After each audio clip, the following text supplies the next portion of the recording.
Nekem sokáig nehéz volt megengedni magamnak, hogy csak úgy, minden más előtt mozogjak egy kicsit. Mindig volt valami fontosabb. Valaki más, akiért felelősnek éreztem magam. És közben szépen lassan elfáradtam, testben is, és lélekben is. Aztán elkezdtem megfigyelni, mi történik, ha mégis szánok magamra néhány percet. Nem sokat, csak ennyit, 5 percet. Nem tökéletesen, nem edzős ruhában, nem sminkben, csak úgy, ahogy vagyok. Otthon, csendben, jelenléttel. És azt vettem észre, hogy amikor napközben időt adok magamnak, utána minden egy kicsit más lesz.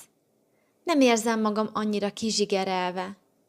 Türelmesebb vagyok, figyelmesebb, és valahogy minden könnyedebben alakul. Mert ilyenkor nem csak a testem mozdul meg, hanem valami belül is végre a helyére kerül.